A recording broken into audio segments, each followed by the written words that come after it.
So I thought philosophy was absolutely the paradigm discipline for doing all the things that has just been mentioned that universities should do. We're trained in reason and argument and evidence and confirmation, eliminating confirmation bias and examining our priors and being open-minded and all the rest of it. And I do think there are lots of philosophers still doing that. As long as the question has no social relevance whatsoever, they're very good at that. Very good at the metaphysics of grounding or whatever. Nobody gives a shit about it in the outside world, and so it's all fine. But as soon as I engaged in an issue of massive social relevance, which was the unpicking of the metaphysical category of woman, the gatekeepers in philosophy that thought they owned that subject lost their shit. Universities, which ought to be a place where there are principles that can be articulated, that can be defended, that are mutually consistent, but universities have been the last place to try to organize their own affairs according to these defensible principles. We often have a mishmash, as we've seen, in our leadership and Columbia's over the last couple of weeks, of course, they end up infuriating everyone because there are no principles that they can actually defend and point to and abide by.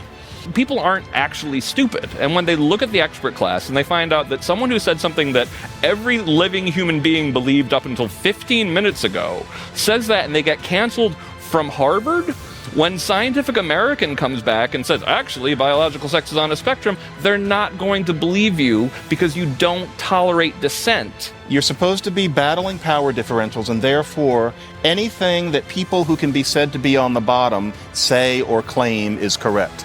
And so all claims of injury must be respected and somebody must suffer for them without any question. That literally makes no sense. That doesn't cohere logically, and everybody knows it. But part of the unspoken pact of this kind of university culture is that you are supposed to pretend it does. Everybody internalizes it. This is not a new problem. What we have not lacked are perspicacious and trenchant critics who had a clear-sighted view of the problem. We've had that for more than 70 years. Why have we not managed to fix it?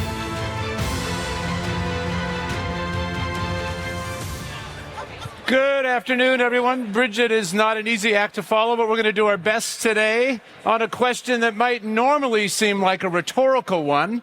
Can Harvard and other universities be saved? You'll see up here, you've got a poll. You're invited to go into the app and answer this question now, yes or no, and we'll see how your views may change over the next hour. I'm going to bring up my panelists here. Join me now.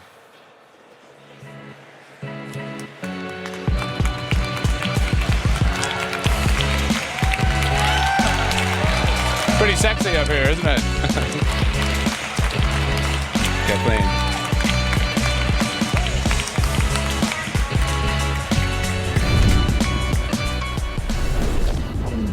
Get started with some introductions here. Starting on my right is Greg Lukianoff. He served as the president of the Foundation for Individual Rights in Expression. That is FIRE, known as FIRE, and they have been hot for years. He's been there since 2006. His latest book, co-authored with Ricky Schlott, who's here in the room, published this last year, is called The Canceling of the American Mind, How Cancel Culture Undermines Trust, Destroys Institutions, and Threatens Us All. Welcome, Greg, please. Thanks for having me.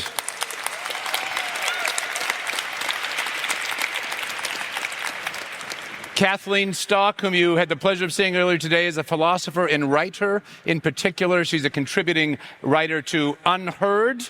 She was a professor of philosophy at the University of Sussex, and she is the author of the best-selling book, Material Girls, Why Reality Matters for Feminism. Please join Dr. Stock.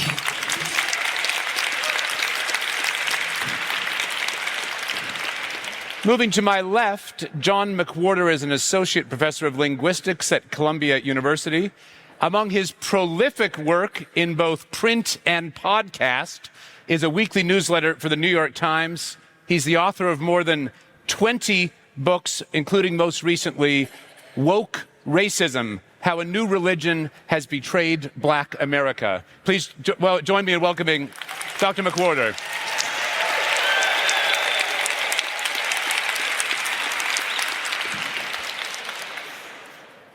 Steven Pinker is the Johnstone Family Professor of Psychology at Harvard University. He is clearly one of the most renowned intellects in this country. He is an elected member of the National Academy of Sciences. Amongst his many books, you will be familiar perhaps with The Blank Slate, Enlightenment Now, and most recently, Rationality, What It Is, Why It Seems Scarce, Why It Matters. Please join me in welcoming Dr. Pinker.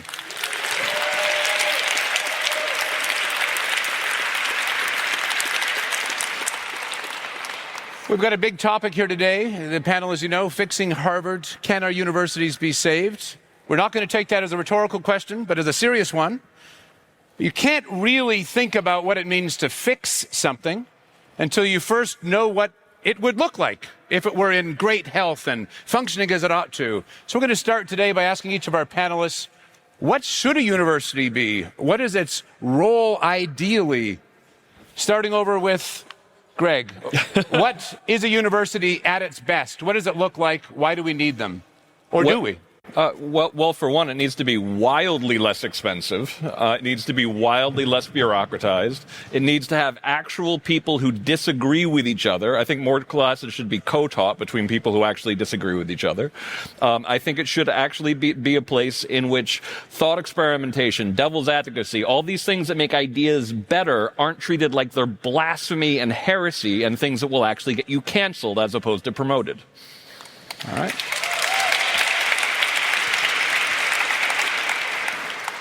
Moving over to Kathleen, what does a university look like if it's really healthy and doing its job well? I think it should be, I'm an anti-elitist generally, but I do think universities are elite institutions. I don't see how they can fail to be, and they have to be intellectually elite. So that's not to say that the academics need to speak in codes or that they shouldn't be able to communicate their ideas clearly to the general public, because they definitely should. But it's not everyone can be in a university, and there's no shame in that we should, that's fine. I'm very skeptical about academics as persons generally, but, so there's no hierarchy there. But just generally, what is it for? It's to be clever and critical, to produce knowledge, to pursue truth, all the usual things. And if it's not doing that, then there's no reason to have it. Yes. Hear, hear. John, what is a university? It's become something that it's hard to imagine in the real world at this point, and it's never existed completely. But what the university should be for is it should be a rarefied and rather peculiar space where all opinions are considered up for grabs, and that you learn how to exercise your mind and your spirit by pretending that the world works that way. And so that means even uncomfortable questions, and even ones that have to do with people with brown skin and discrimination. That's hard to imagine. Now, of course, a university where everything was up for debate would waste a lot of time. But the ideal should be to get as close to that as possible. And to be honest, the idea that there's a such thing as a scholar activist is a very delicate thing that I have distrusted since I was in college in the 80s. To the extent that there is a scholar, somebody who's responsible for teaching in a university, who is also an activist, that person should be somebody who can walk and chew gum at the same time, where they do the activism out in the world, but when they're professors, suddenly they're able to pretend as if they could espouse either view. There should be that kind of person. Universities have completely lost that ideal, and it's unfortunate because they aren't what they are supposed to be.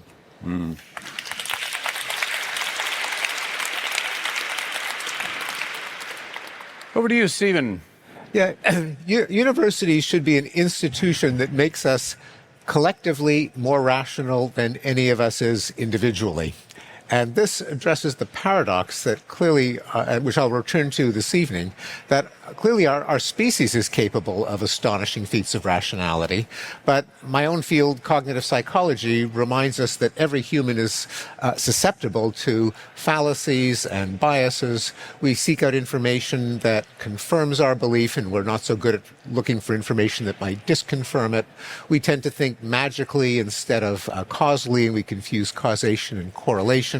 We tend to be impressed by authority and prestige as sources of wisdom instead of skeptical search for truth. The university ought to be pushing back at all of those sources of human irrationality by allowing fallible people to venture ideas, allowing other fallible people to point out what's wrong with them in the hope that as that process proceeds, we'll identify which ideas are better than which other ones, try not to repeat our mistakes, and knowledge can gradually accumulate. Well,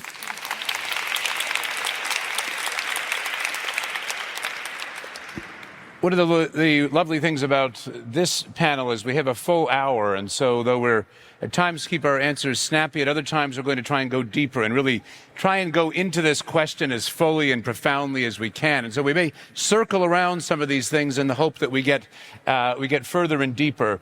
I want to turn back and ask each of our panelists now if they would give us a sense of how they think the universities are doing, and to do that with respect to your own, you might say, window onto this question. We each have our own trajectories. Please give a sense of what that is and how, with regard to the definition or vision of a good university you've just offered, how you think they or the ones you know are doing. So I'm the president of FIRE, Foundation for Individual Rights and Expression, and we do a campus free speech ranking. And it's the most comprehensive ranking ever even attempted.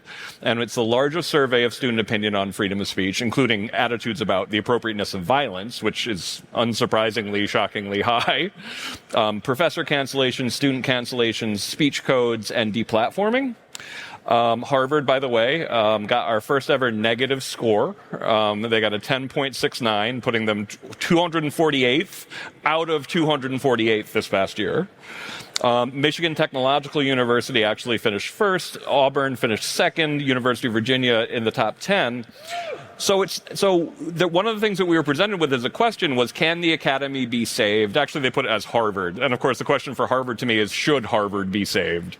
And I'm not, the jury's out as far as I'm concerned. But in terms of the thing that I fear people are building on right now is that there's a sense that kind of like, just like in the first great age of political correctness from 1985 to 1995, there was a sense that people lost their minds on campus, they fell in love with speech codes, and it all kind of fell apart by the mid-1990s, and thank goodness that's over. It meant that we didn't engage in any serious reform in any meaningful way. And I feel like some of the intensity that we saw in 2020 has abated at least somewhat, at least prior to October 7th, but it's still really bad at a lot of schools. And I think we should be thinking about big solutions, small experiments. We have to figure out ways to rein in cost, bureaucratization. We haven't completely lost faith in higher ed. I think actually done well, it's a beautiful, amazing thing. But in the meantime, trying to filter people to go to the Michigan Technological University, go to Auburn, and don't give $300 million to Harvard next time you have that lying around. University at Austin could do a lot more with it. You're here. Kathleen, you've had a very close first-range account of various problems and matters of activism and so on at the university. Would you tell us a bit about that as a way into your overall global view on this question? Yes. So I'm an academic philosopher by training, and I was a professor of philosophy at British University until 2 years ago. And as far as I knew, naively, 5 years ago, I thought philosophy was absolutely the paradigm discipline for doing all the things that has just been mentioned that universities should do. We're trained in reason and argument and evidence and confirmation, eliminating confirmation bias and examining our priors and being open-minded and all the rest of it.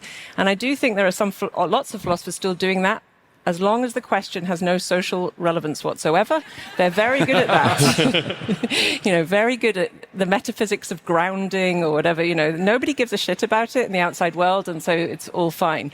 But as soon as I engaged in an issue of massive social relevance, which was the unpicking of the metaphysical category of woman, the gatekeepers in philosophy that thought they owned that subject lost their shit and became deranged fanatical scolds who signed open letters against me, who wrote to editorial boards saying I should never be published again, who encouraged their students to protest my talks, who told their students that I was an evil bigot that should not be engaged with on any rational level because that would only legitimize my terrible arguments that trans women aren't women. So the training that I thought that we all shared and the communal norms that I all thought we agreed upon just fell apart. And long story short, I went through 4 years of hell in various ways, from academic faculty, from students, and from the general public in some ways, although I had a lot of support as well. And then it culminated in a campaign of hostility against me where masked men came to my campus every day and said, we're not leaving until she gets fired or is sacked. Gets fired or leaves, resigns. So an event, and then my union, the people in my corridor, the faculty around me, endorsed a statement agreeing with them and saying that my institution was full of institutional transphobia, by which they meant that they employed me. So I left, and I feel very relieved to be out of that situation now, and I feel I can say things now that I could never say in universities, even though I was speaking out as best I could, but I no longer have formal complaints against me. I no longer have people looking at my emails and reporting me to my boss. I know, the kind of level of petty school-ground competitive crap that goes on under the guise of social justice in universities is off the charts. So I'm a bit, in answer to the general question, I'm a little bit depressed about philosophy. I do have my supporters there, and they did sign counter letters. But 2 days ago, I went to Cornell to give a talk, and the philosophy department organized a counter event to take place at exactly the same time so that nobody could go to mine and go to theirs. And at theirs, they had poetry, they had expressions of trans solidarity, they had free pizza. It was like a children's event, basically. It was like a religious service in expiation for the presence of me on the campus. And I was talking about arguments, and I was on the platform with someone who posed lots of objections to me, and I tried to answer. So, that's what we should be doing, but not everybody is. Gosh, it's hard.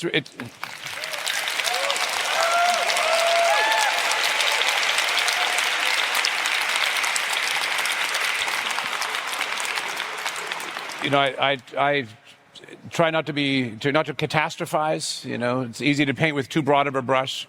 But you hear stories like this, it is hard to see how that kind of activity is compatible in any way with the mission and purpose of any university worthy of the name. I mean, it's breathtaking. John? I have that kind of story almost. You have suffered in a way that thankfully I have not. But what does make me feel like I'm suffering is watching my own field of linguistics falling to pieces, which is not something I thought I would ever see. And, my life is fine. It's not about poor little me, but just from the camera being pulled back, because of my book, Woke Racism, and similar statements that I made on social media, a small young group of linguists decided that my head needed to roll in what's called the Linguistic Society of America. So I was stripped of the headship of the committee that I was running for the LSA, frankly, with time that I didn't have. I was stripped of other honors, the idea being that I should not represent linguistics because my views were making linguistics look bad. Now, the problem with this is that they certainly didn't agree with the views that I was expressing, which frankly were pretty middle of the road. But the idea that automatically I'm making it look bad because they don't like them, as if people only think like them, that's an elementary mistake in terms of what university-trained people are supposed to think. And so, that group. And the saddest thing, and this is from a camera pulled back perspective, the saddest thing is that all of these people who probably have very high IQs, grew up reading books, etc., honestly think that that view is truth incarnate, even if the truth is up for grabs about things, frankly, less interesting that aren't about, social matters. All of them have taken philosophy classes. But when it comes to these certain things, they think they found God, literally. And so that sort of thing has happened. The same sort of thing, if I may, Stephen, has happened to you from the Linguistic Society of America. We are personas non gratas. And so all of that is just to say that there's a whole spirit running through linguistics right now in terms of awards being given, serious awards being given to articles that are only about advocacy and not hard-grained analysis of the kind that actually takes work. One paper that was given one of our most august awards actually argued straight in print that in order to bring black students into linguistics, we should not be making students, or at least not them, deal with data from foreign languages in early linguistics classes. Instead, we should stick to English and black English because that's what they can relate to. Lord forbid they be intimidated by, say, Tagalog or Mandarin or, frankly, other languages, as in what linguistics is supposed to be. And that got a prize. Now, of course, the sad thing is, most linguists don't believe this, but once a certain group of people start making certain noises and threatening to put the old heads on Twitter for it, everybody bows down. So everywhere I go where I mention this, somebody of a certain age says, "Oh, John, that's terrible." But to be honest, wonderful people they are, they would have never stuck their necks out. That is the way these sorts of things happen everywhere. But I worry that the field that I joined right now does not exist. And not to anticipate a question, I'm not sure how you put the toothpaste back into the tube. And so, yeah, one of the things I miss most post-pandemic, because all of this really broke in 2020 for the reasons of which we're all aware, one of the things I miss most is academic linguistics because it's gone. Well, Stephen. No, don't clap for that. Stephen. First of all, I'd like to once again thank Greg and Fire for ranking Harvard in last place. Earned it. It's been rhetorically very useful to tell my Harvard colleagues, no, not everything is okay here. Just because we're Harvard doesn't mean that there's no problem to be addressed. We're in last place. And it always reminds me, as a Canadian and a hockey fan, of the great coach Don Cherry, who coached the Boston Bruins to the league, the top position in the league for many years, and he would defiantly flaunt the number one position of the Bruins by jabbing his finger into the air. Well, fortunes reversed, and the Bruins sank in the standings until they were in last place, 21st place in a 21-team league. And a smart aleck reporter said to Coach Don Cherry, "Well, now what are you going to do? Even if you were to hold up all your fingers and all your toes, you couldn't flaunt the place that the Bruins are in." He said, "Yeah, I guess I'll have to drop my pants." So you put Harvard in the position where we have to drop our pants. So thank you for that. But I did slam the report on the desk of our president the first time we met with her, we being the Council on Academic Freedom at Harvard, which I co-founded. And it got her attention. It got the attention of the dean, because people at Harvard don't want Harvard to look bad in any way whatsoever. They haven't been doing such a good job of it lately. But I have found, so I don't have a solution for how to fix Harvard, but certainly even calling attention to academic freedom as a thing really is a first step. And as far as I know, 2 or 3 years ago, I don't think the phrase academic freedom passed the lips of anyone at the elite universities, which meant that the people in charge, the president, the various deans, could make decisions that would make trouble go away. If there was a student protest, if there was a denunciation, they would just take whatever steps were required to keep Harvard out of the news, often under the advice of the general counsel, and that's the person who really runs the university. But academic freedom just wasn't a countervailing concern. It was just, in all of the things that entered the decision, I don't think the concept even registered.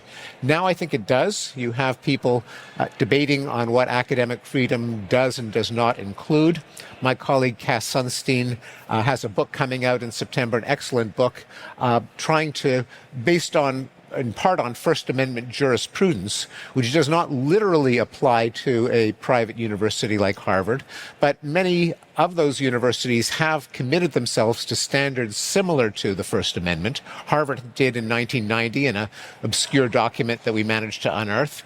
Of course, it doesn't permit anyone to say anything, just as the First Amendment doesn't permit anyone to say anything, but it lays out some reasonable criteria for what can be restricted, what should not be restricted, given the aims of the university, namely to create and transmit knowledge. And we can go into what some of those restrictions are. Some of them are quite reasonable. I'll just mention a couple. Academic freedom does not give students the right to take over a university building and eject the president from his office or her office by force, or to invade a classroom and chant slogans over bullhorns. There are reasonable restrictions on time, place, and manner, such as not breaking reasonable laws that apply. Likewise, a professor who is hired to teach molecular biology, who devotes his lecture to why Donald Trump is so terrible, academic freedom does not protect him from not teaching biology if he's getting a paycheck for teaching biology. So just questions like that, what actually is academic freedom, are finally being put on the agenda, probably for the first time since the McCarthy era in the 50s. And I want to point out, in the summer of 2020, that was because things started getting bad for free speech, and much worse around 2014. Certainly, when I started at FIRE in 2001, when I was first legal director, things were already worse than I expected them to be in terms of free speech and academic freedom, but they have gotten wildly worse. And 2020 was a really bad year. When you look at the graph of professors getting canceled for their opinion, there's this huge spike right in 2020, and it doesn't really abate until about last year. They went after Steve in the summer of 2020, and what they cited was, in his book, he accurately cites crime statistics. And that was considered to be sufficiently offensive that he should be targeted. And it's only because everyone loves Professor Pinker, and he's really well known, that he ended up not getting canceled.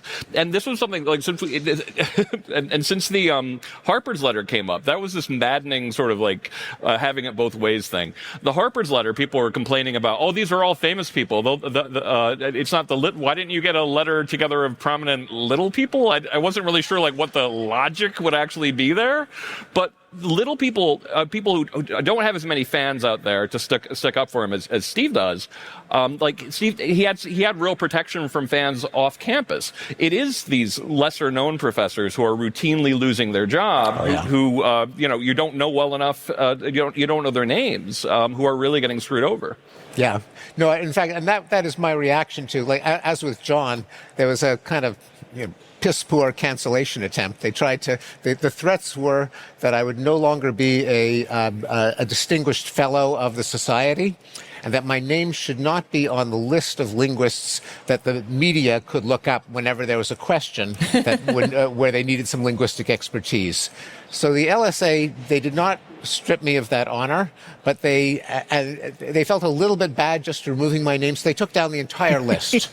So basically, they kneecapped the discipline of linguistics as a source of scholarly expertise on language in order that my name not be up there, but they wouldn't single me out. So they were perfectly happy to cut off various body parts to spite their face. But an example of many of the utterly incoherent policies that have been implemented in response to this kind of pressure. Well, one of the things that's so astonishing is that universities, which ought to be a place where there are principles that can be articulated, that can be defended, that are mutually consistent, but universities have been the last place to try to organize their own affairs according to these defensible principles. We often have a mishmash, as we've seen, well, in our leadership and Columbia's over the last couple of weeks, of course, they end up infuriating everyone because there are no principles that they can actually defend and point to and abide by. I'd like to pick up on and drill deeper into this question for a moment. We've heard a little bit about the ideal purpose of the university. We have not heard that universities are principally meant to be hedge funds attached to charities. We have not heard that they are meant to be training grounds for the next generation of activists. We've heard something like that universities are meant to be a place for the transmission of knowledge. You might say the handing on of the repository of what human beings have learned and understood about the world in the past, on the one hand, and on the other hand, the discovery of new knowledge, the frontiers that have not been yet discovered or uncovered. And I think when you put it like that, the role of the university begins to appear to be fairly existential, fundamental to at least our Western civilization. And so I want to return and ask you, from the perspective of that, you might say, very simple definition. I mean, are our universities doing their job? Yes or no? No. And this is one of the reasons why Canceling of the American Mind. One of the things that we really tried to do in that book was layer the conformity-inducing pressures on top of each other, so you really get a picture of. We take a high school student and imagining them from their first time trying to fill out the DEI statement that's required of every school, all the way to them becoming a well-known scientist, and about how many roadblocks would actually be in their way time after time. And one of the points that we try to make is that cancel culture, which is just the uptick of people, of campaigns to get people fired, expelled, etc., for speech that would otherwise normally be protected under private employee law, like it's a way to work in a lot of common sense and nuance to it, is harmful in so many ways. But I always use the example of Carol Hooven at Harvard. Carol, lovely person, brilliant scholar, and she had a book called Testosterone that she was talking about in an interview, and she said, we should be compassionate towards trans people, we should use their pronouns, but we can't pretend that biological sex isn't real. And of course, a graduate student who is the head of the diversity task force starts leading a campaign against her. Suddenly people won't work her class. Only people like Steve and Jeff Flyer actually stood up for her. The institution itself should have said something, and eventually she felt like she had to leave. And I always make the point that this is a really sad situation for Carol.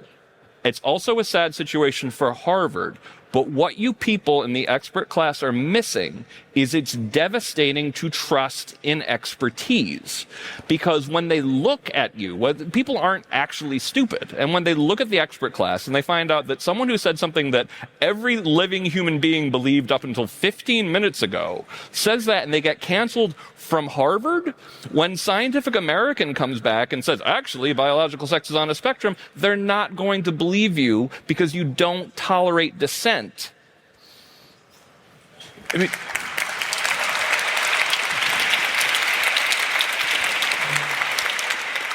one of my fundamental contentions is that any culture needs its mechanisms of transmission, and you see this even in animals. If the mama bears don't teach the baby bears how to hunt and how to, where to hibernate and all the things. I'm not a bear expert, but you get the point. You get the point here of what I'm trying to convey. Then the younger bears don't know what to do. From the standpoint of this fundamental role of cultural transmission, John, are the universities doing it or not? Failure. Complete failure, and for understandable reasons. The hard leftist message that our central endeavor, what is most important to a civically concerned person, is to battle power differentials.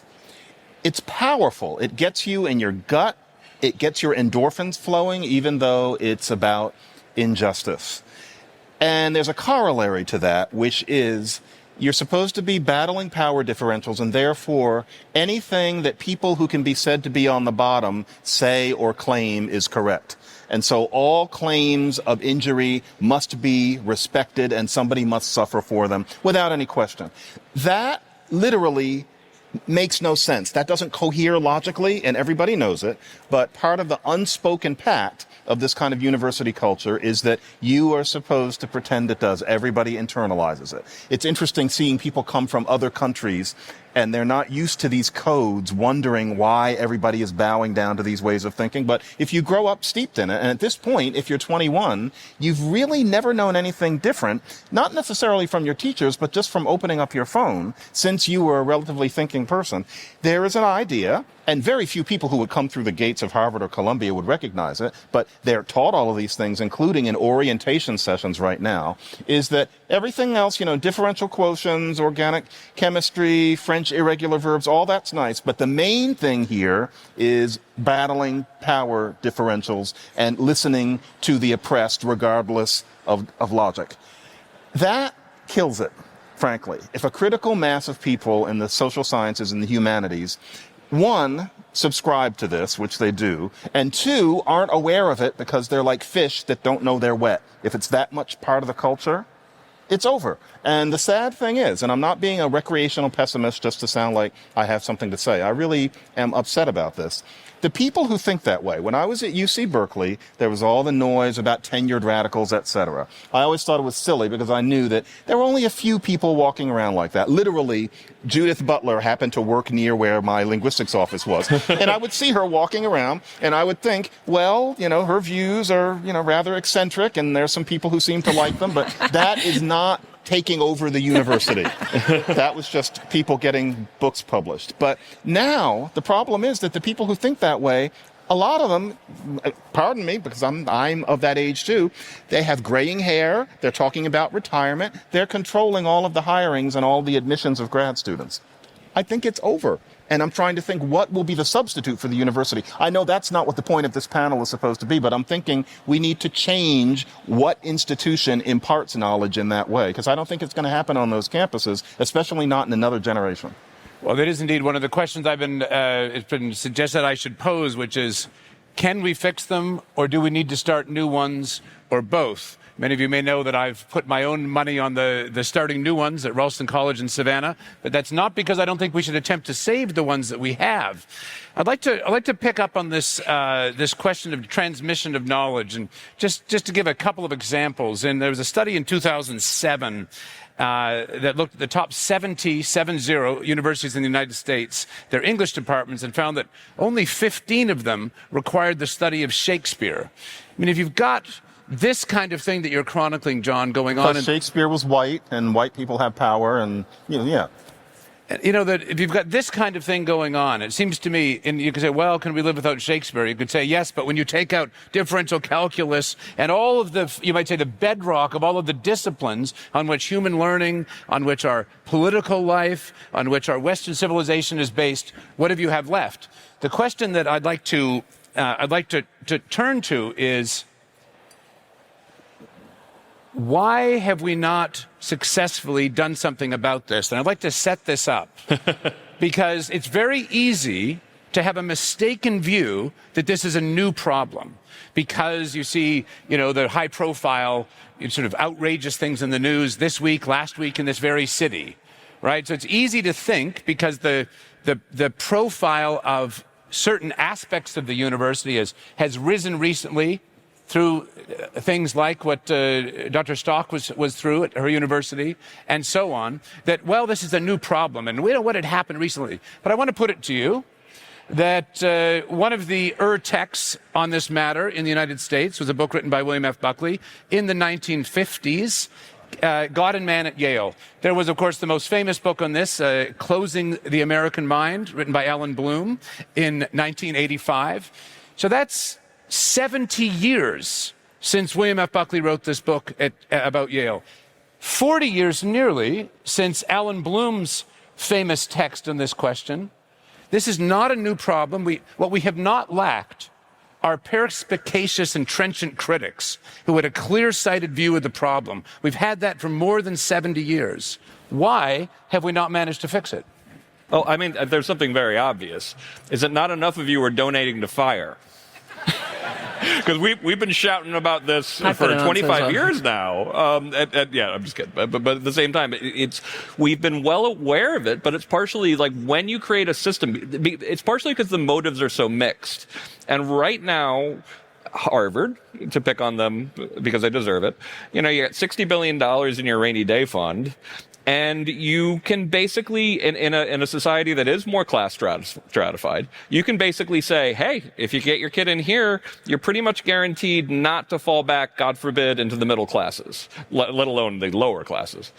And if you have that kind of power, people will sell their kidneys in order to go to a place like that, to provide for their kids like that. So there's always been a little bit of, actually, I think in many ways it's been, to be frank, kind of a corrupt bargain at play here, where it meets different kinds of self-interest. So and I always sound like a Marxist when I say this, but your ruling class doesn't really have an interest in serious reform until it gets completely nuts. And even right now, I think what Harvard and a lot of these schools want to do is they want to do something cosmetic, and they want to do something that looks like they're doing something, but basically just keep the money rolling in. Yeah, so a very perverse incentive structure. I think it's a powerful account. Kathleen. I also think, so I have an answer that relates to perverse incentive structures. So I think that there's the professionalization of academia has had an indirect effect on what's happening, because there's this publication cycle. Every discipline has to find something new and sexy and cool all the time. You can't just stick with what you did for generations. You've got to mix it up and do cool sort of theoretical flips all the time. And that meant that a lot of disciplines quite a long time ago started doing terrible philosophy as a substitute for their own disciplines. And they brought in Foucault, but I mean, they brought in Foucault and didn't understand Foucault. They brought in Judith Butler, who's a terrible philosopher, and she thinks I'm a terrible philosopher, so that's fine. But they cast about in standpoint epistemology. They made terrible claims about first personal authority, and they're just, all of it is really, really shallow stuff that, like, in a first-year philosophy class we could have got rid of really easily. But so then the philosophy discipline, that puts us at the heart of the explanation, because we failed to get involved with these other disciplines. We failed to challenge them all the way through my junior formation. I was always meeting people in English who were telling me that they understood philosophy better than me, and I would just sort of smile and nod because I thought it would never go anywhere and there'd never be any bad consequence. But there needs to be a kind of robust interdisciplinarity where people can say, that is a terrible idea for the following reasons. You're not very bright. Frankly, nobody says that anymore. Everybody's very nice and it's all very professional, and I'd like to hear a bit more about that idea. No, we need to go back to say, these are terrible ideas. They're incoherent, illogical, make no sense, have no evidence. You should not be doing this. You do not belong here, basically. Hear, hear.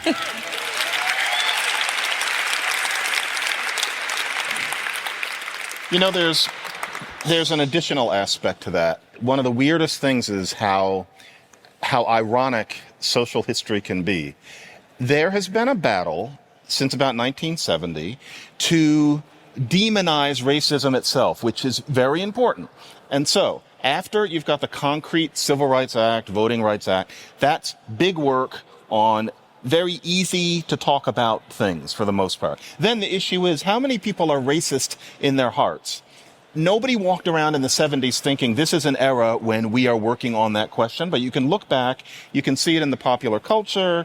For whatever I have to do with it, I remember my mother teaching social work classes and all the college students sitting at her feet, drinking in this lesson. And then when I went to college, the idea was, what is racism other than burning a cross or calling somebody a dirty word? It worked. It didn't happen overnight. It didn't happen in 1975, but by about 1995, we were in a brand new world. Random example. When I was in college in the early 80s, there was something called an interracial couple. That was a term. Sometimes interracial couples had a hard time. Even by then, not really, but you called it an interracial couple. That meant a black person and a white person, and not really others. But that was called an interracial couple. Do you notice that that is now an obsolete term? You wouldn't mention it, at least in most parts of the country. There are interracial couples, but you would never call anybody it. That's how normative it became. But it worked. And it meant that I think, no offense, but I think white people learned that to be a racist is roughly equivalent to being a pedophile. Good. But it meant that once people from this Butler world, now I'm not saying her, but people with that hard leftist prosecutorial ideology start saying, if you don't think the way we think, if you're not battling power the way we are, you're a racist.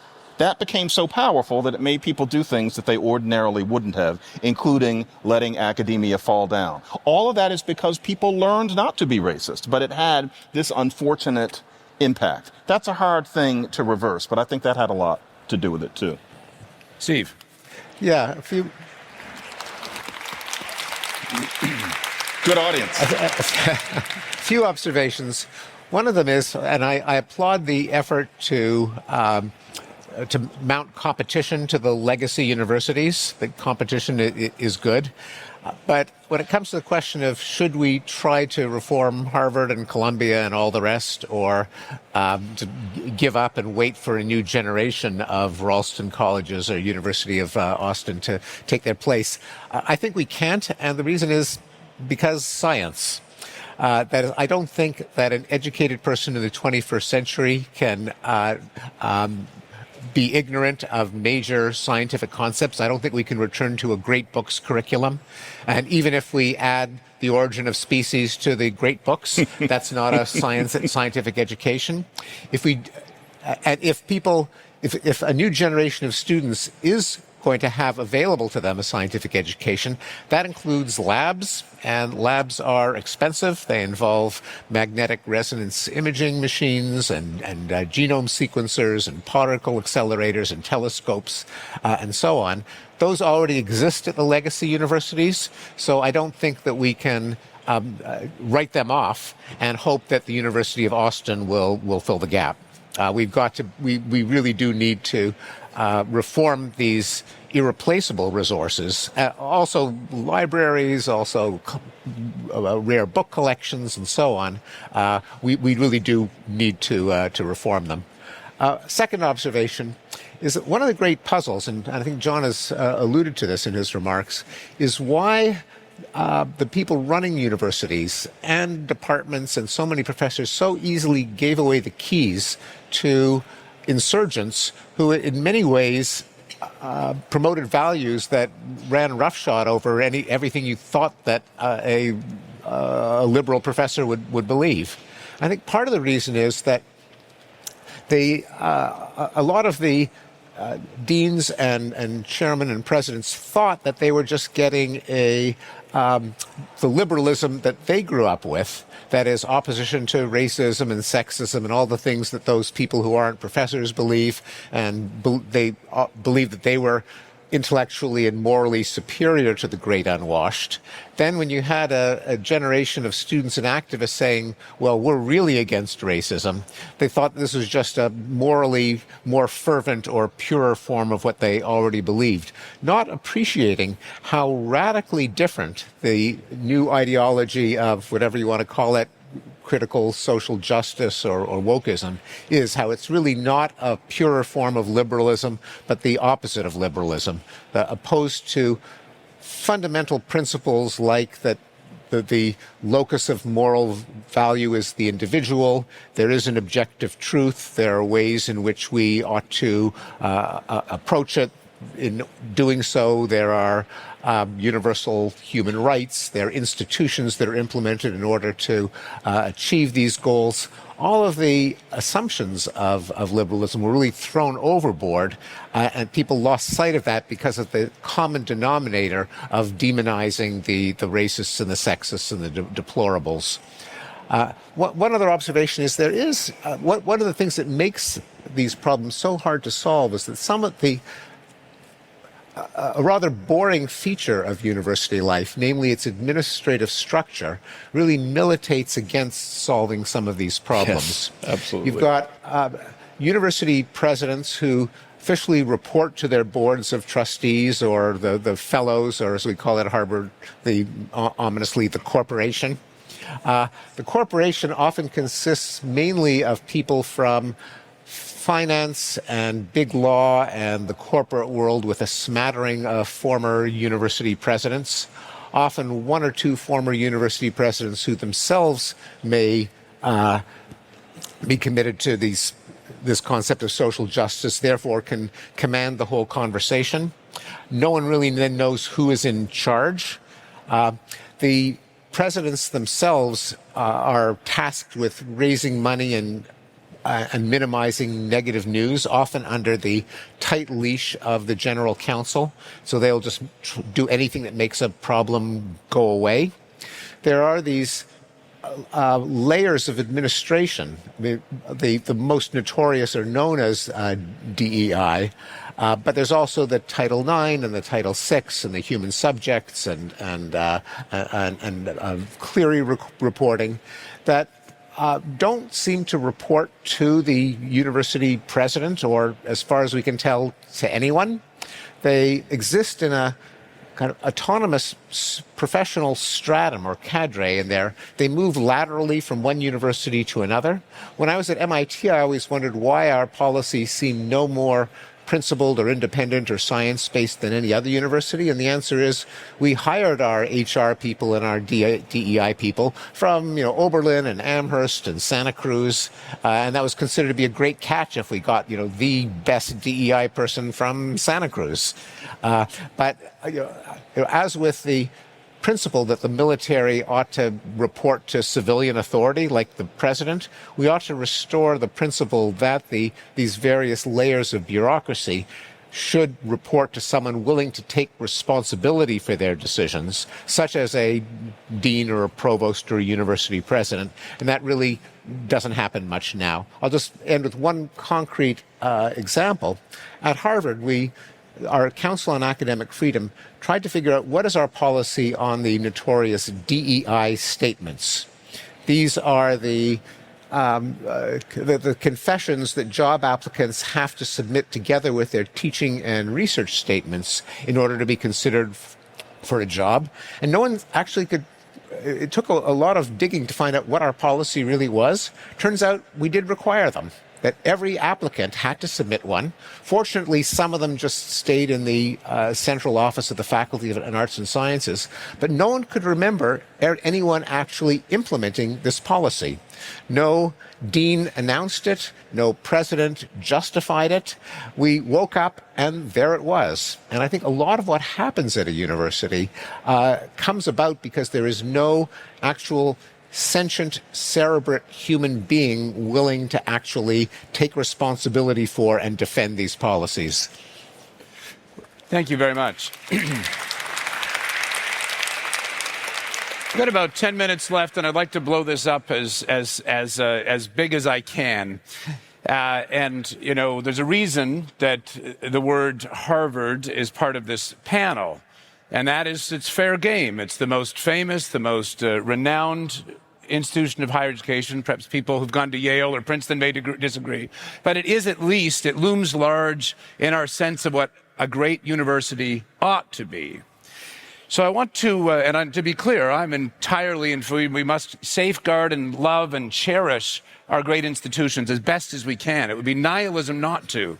But I do want to press pretty hard on this contention that we're sort of, we need to work within. And that is because, and I want to read something that, Dr. Pinker, you'll be well familiar with. In 2017, I think it was, you were part of this very important initiative to take a vote to the Harvard faculty that really was about freedom of association. Would the Harvard faculty stand for freedom of association? And why does it matter? Because you can't have freedom of speech if you can't associate with the people you want to associate with. The resolution read that the faculty, quote, would not discriminate against students on the basis of the organizations they join, political parties with which they affiliate, nor social, political, or other affinity groups they join, as long as these organizations have not been judged to be illegal. You would think this is free association 101 in the United States. That motion was defeated 130 to 90 by the Harvard faculty. And I want to press a little further here. We've seen a high-profile resignation of the president of Harvard in recent weeks and months. But there was a board that hired that president. I want to ask, seriously, if you were a person of great means, you had $1 billion or $5 billion or $10 billion, could you, by directing that support, meaningfully change the governance, the faculty, the admissions processes, or the curriculum, or the student life of any major university? That's the question I want to pose next to a second trajectory of reflections, and that is that we have something like, in the United States, depends on how you count, 2-year, 4-year, and so on, 4,000 to 6,000 institutions of higher education. That is something like a new institution of higher education being founded every 2 weeks for 200 years, okay? Every 2 weeks for 200 years. There are persons in the United States wealthy enough to found new institutions of higher education and give them billion-dollar endowments in every state in the country. So this idea that it should be impossible has got to be wrong. History shows us that it's wrong. What I'd like our panelists to weigh in on here, I'm a both-and kind of person, to be clear. Both try and save what we have and start new ones. I'd like to take, if we look a hard look in the mirror, what are our best ways forward? Greg. Should I be just addressing Harvard? I think question problem at large. I think we need to be really serious about engaging in a lot of experimentation. I think we need to have a requirement that essentially it's insane to have schools that charge $95,000 a year, where that money is going to the ranks of the bureaucrats. They have no incentive to lower costs, and yes, they act like a cartel that they tend to actually raise costs together. So Columbia, the estimate now is it should cost about $95,000 a year over the next several years. That is a sign of failure. So I sometimes get this reaction that talking about the way we fund student loans, for example, like that's basically the equivalent of saying burn it all down. It is absolutely not the same thing. Partially because we basically had two options. You could allow the free market to work, or you could massively publicly fund something, but have something in the mix to keep cost per student down. And we did neither. We basically like, as much money as you want, you're on your own best behavior, and look what's actually happened. So we need a ton of experimentation in terms of smaller projects. I honestly think we'd be a lot better off if gap years were more normal, that people went to school, took a year or two to work or apprentice before they actually went to college. I think that some of these schools should be thinking about, since science is one of the things they do best, about specializing in science. You know, like this is something they were talking about with Penn, you know, to a degree, like the idea of kind of like maybe these other departments are not salvageable, but we can keep what we do best, science. I think we should be trying a lot of different solutions. I think that schools. I have something coming out in the Sunday Times tomorrow, where one of the biggest ones I say is I do love what higher education can be, but it's definitely not that at the moment. And in the meantime, a lot fewer jobs need to require a bachelor's. Thank you, Greg. We're going to ask our panelists. I want to have one more round before we conclude. We've got 5 minutes, and in 30 seconds ago, over to you, Steve. 30 seconds or so, over to you. What is our best way forward? Well, I think universities need more input from the real world. One of the biggest problems I found in the Council on Academic Freedom is that a lot of my colleagues equate academic freedom with professorial prerogative. Professors are often the problem. You mentioned that vote by my colleagues to ban students from hanging around with who they want to hang around with. To most professors, academic freedom means that donors and politicians and Bill Ackman should not have a say. I think we've got a serious problem that the coin of the realm in academia is prestige. We're not like corporations which either have a profit or not, or teams which either win or lose. We confer prestige on one another, which means that we can form our own echo chambers. Voices from outside are appropriate and are needed more than what we have now. Thank you, Steve. John? Thought experiment based on what Steve was saying about science.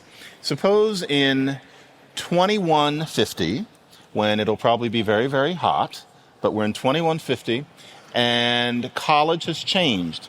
And so the grand old university institutions are attended by people who are interested in a STEM education, whereas you get your humanities and your social science education at institutions that are newer, most of which flowered sometime around 2030. The idea being that there, maybe you get a much smaller science education, such that people would say, just as today we say, did you know that universities used to basically be religious institutions for ministers? People in the future might say, did you know that Harvard used to be somewhere where they taught humanities and social sciences and science? Oh, really? That must have been very different, because most people would seek those things from different institutions. And, of course, Harvard would have humanities and social science people who were unavowedly to the hard left, teaching a certain very specific lesson, which, if you wanted to learn that lesson well, you would go to those places. But you would never think that you would learn something about Shakespeare or what anthropology or sociology is actually supposed to be by going to Yale or Cornell. You have to go to one of the newer institutions, which were thought of as a renegade idea way back in 2024. That's my thought. Indeed. Kathleen. I'm a both-and person too, but I think there's a particular risk for the small new institutions that, as far as I can tell from watching from the outside, it's mainly people on the right that are funding them. People on the left don't want to fund them, and it becomes, and the other thing is that, of course, there's a lot of resentment building at what has been happening, and it would be the easiest thing in the world to set up a new institution which was funded by right-wing money, in which you didn't allow certain things to be talked about, and you had lecturers who were fulminating about cultural Marxism and critical race theory, and in order to, tit for tat sort of situation. We cannot have that.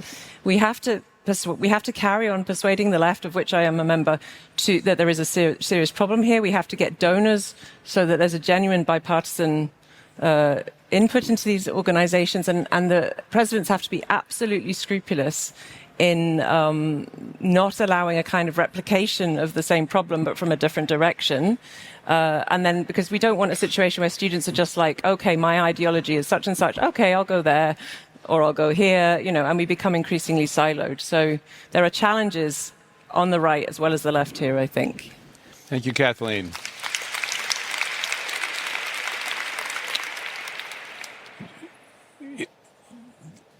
Make a comment and conclude us here. There's a sense in which, in our current moment, I think this dissident dialogues, this magnificent conference. By the way, thank you, Winston and Desh, for this terrific gathering.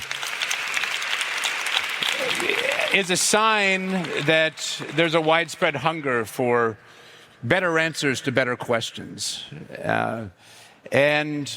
You mentioned many people at university who shouldn't be there. There's a kind of opposite problem too, and I don't know if you all have seen the film Good Will Hunting. There's that beautiful scene when Matt Damon's character told, what the best part of my day is when I hope that you won't be there to pick me up because you've gone off to do the thing that you can go and become that I cannot. But the real argument for the universities, it seems to me, is something like this. I can't play the violin at all, let alone like Joshua Bell can play the violin. But because he can play the violin the way he can, we can all hear the music. And that the role of the university is something like enabling all of us to live fuller, truer, freer, more substantial human lives. And I want to thank my 4 panelists here for the work they have done to preserve, defend our universities so that we can all hear the music. Join me.